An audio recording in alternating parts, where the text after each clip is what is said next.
और ये अब विद्रोही बनने से आगे बढ़कर आतंकवादी बनने का निर्णय लेते हैं। ये उन कुछ ऐसे कश्मीरी आतंकवादियों में से एक थे जो सबसे पहले भारत के बॉर्डर को क्रॉस करके पाकिस्तान जाकर आतंकवादी बनने की ट्रेनिंग ली थी। तो इनके दो दो ससुराल थे, दो दो ससुराल अभी भी हैं। एक तो हमारा तिहाड़ जेल और दूसरा पाकिस्तान। नमस्कार दोस्तों, उम्मीद है आप सब अच्छे होंगे। मैं हूं चंदन और आप देख रहे हैं क्लासिक क्राइम्स। आज की कहानी है एक ऐसे आतंकवादी की जो पहले आतंकवादी था, फिर नेता बना, अलगाववादी नेता, और अंत में आज के डेट में वो तिहाड़ जेल में बंद है। बताएंगे हम आपको आज के इस एपिसोड में यासीन मलिक की पूरी कहानी। बने रहिए हमारे साथ। आइए हम आपको थोड़ा फ्लैशबैक की तरफ लिए चलते हैं। साल था 1966, तारीख थी 3 अप्रैल। एक बच्चे का जन्म होता है। उसके माँ बाप बड़े प्यार से उसका नाम मोहम्मद यासीन मलिक रखते हैं। मोहम्मद यासीन मलिक बचपन से ही काफ़ी एग्रेसिव नेचर का था, काफ़ी अलग सोच रखने वाला बच्चा था। 16-17 साल की उम्र आते आते उसने एक पार्टी ज्वाइन कर ली, ताला पार्टी।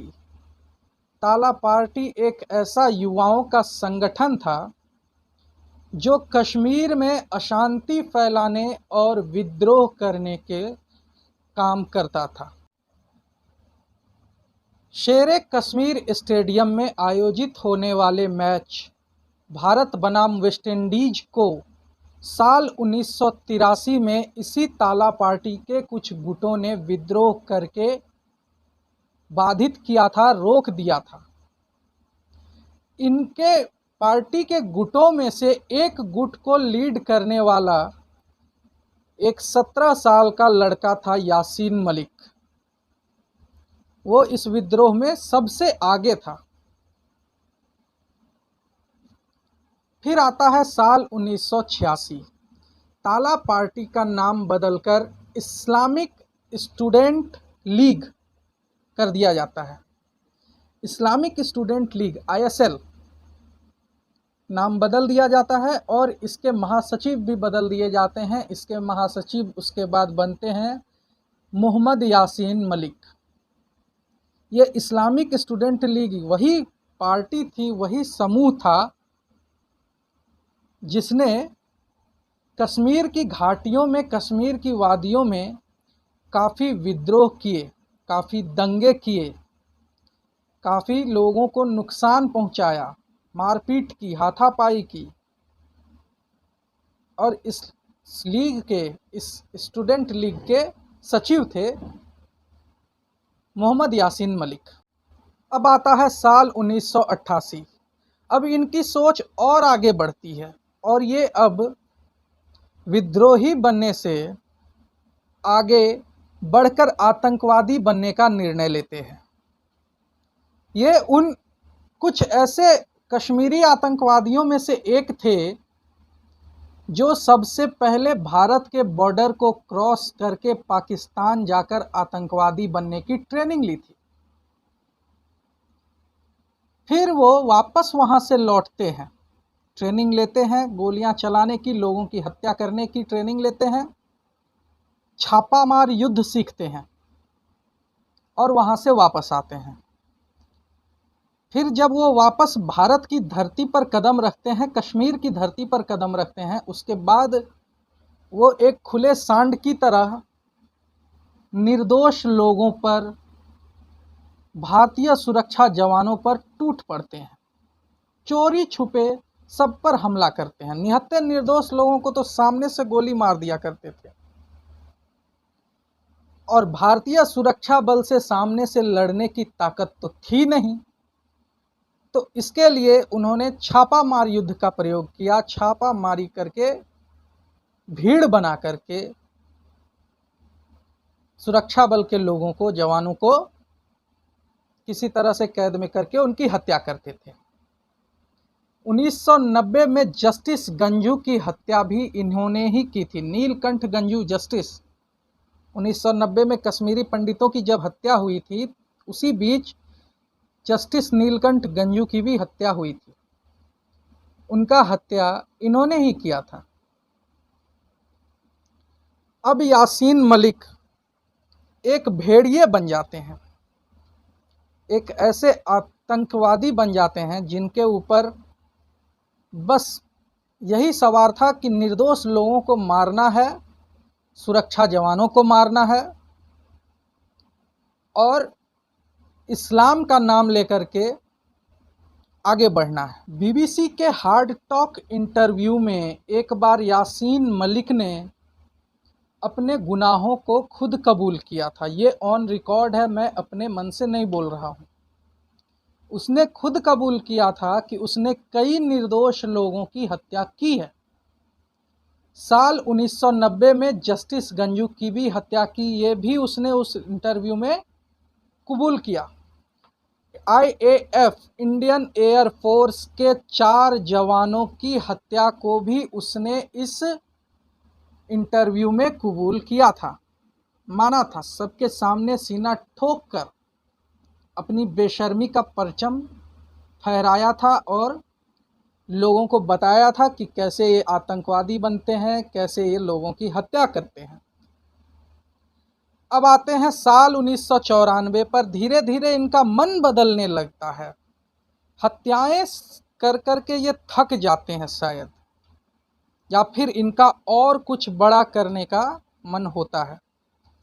इसके बाद इन्होंने भाषण देना शुरू किया, अलगाववादी नेता बने। एक बात मैं आप सबको बता देता हूं कि ये कभी भी संविधान को नहीं मानते थे, इसलिए कभी भी किसी सीट से चुनाव नहीं लड़े, खुद किसी सीट से चुनाव नहीं लड़े। MUF मुस्लिम यूनाइटेड फ्रंट के लिए इन्होंने चुनाव प्रचार बहुत सारे किए, लेकिन कभी भी इन्होंने खुद चुनाव नहीं लड़ा नहीं। इसी दौरान यासीन मलिक की एक तस्वीर भी वायरल हुई थी हाफिज सईद के साथ, और उसके बाद लोगों ने यासीन मलिक को अरेस्ट करने की मांग की थी। यासीन मलिक को अरेस्ट भी किया गया, लेकिन अब आरोपियों का तो जेल में, अपराधियों का जेल में जाना और जेल से आना तो मजाक बन गया है एक तरह से। तो ये जेल से आते जाते रहे। जेल इनका पहला ससुराल तो वैसे पाकिस्तान है। साल 2009 में इन्होंने पाकिस्तान की एक लड़की, एक कलाकार जिनका नाम मुसाल हुसैन मलिक है, उनसे शादी की। तो इनके दो ससुराल थे, दो ससुराल अभी भी हैं। एक तो हमारा तिहाड़ जेल और दूसरा पाकिस्तान। बताइए।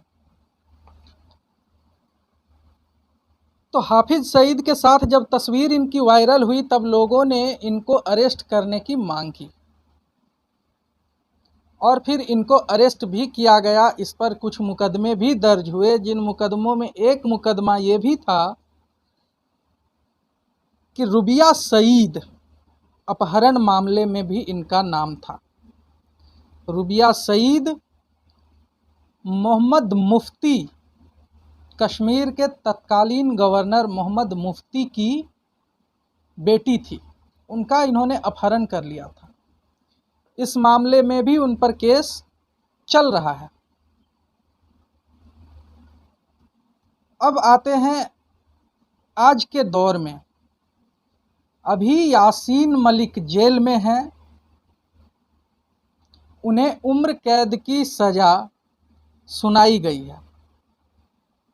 टेरर फंडिंग मामले में उन्हें दोषी करार दिया गया है, उम्र कैद की सज़ा सुनाई गई है। NIA ने 2017 में टेरर फंडिंग मामले में यासीन मलिक को गिरफ्तार किया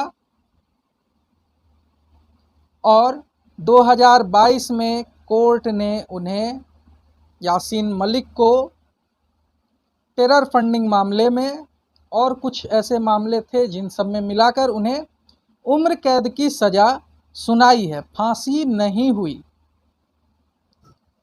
एक ऐसे व्यक्ति ने जिसने इंटरनेशनल मीडिया बीबीसी न्यूज़ पर यह कबूल किया कि उसने दबाकर हत्याएं की है, कत्ल किए हैं, कितने जवानों को शहीद कर दिया, उसे हमारी अदालत फांसी न देकर उम्र कैद की सज़ा सुनाती है। संविधान को नहीं मानता था यह व्यक्ति, और यही संविधान कुछ कर नहीं पा रहा है आज। अभी फिलहाल यासीन मलिक जेल में है। हम टैक्स पेयर, जितने भी भारत के टैक्स पेयर हैं, वो सब यासीन मलिक जैसे आतंकवादी का खर्च उठा रहे हैं। एक आतंकवादी का बोझ और बढ़ गया, इनका भी खर्च हम उठाएंगे। भारत का संविधान, भारत ऐसे आतंकवादियों का खर्च उठाता है जो आतंकवादी बाहर निकलने के बाद भारत को ही तबाह करने की नीयत रखते हैं। फांसी नहीं दे सकते। भारत एक सहनशील देश है, जितना तबाह करना है करो, हम फांसी नहीं देंगे। मुझे ये बात अच्छी नहीं लगी कि एक ऐसे आतंकवादी को जेल में रखकर उसके पीछे पैसे खर्च किए जा रहे हैं, लोगों के मेहनत की, पसीने की कमाई को खर्च किया जा रहा है। ऐसे आतंकवादियों के खिलाफ, अपराधियों के खिलाफ आवाज़ उठाइए। तो आज की कहानी यहीं तक। इस चैनल को सब्सक्राइब कीजिए, शेयर कीजिए, लाइक कीजिए, कमेंट कीजिए। साथ में इस वीडियो को जहां तक हो सके प्लीज़ प्लीज़ प्लीज़ शेयर कीजिए। धन्यवाद।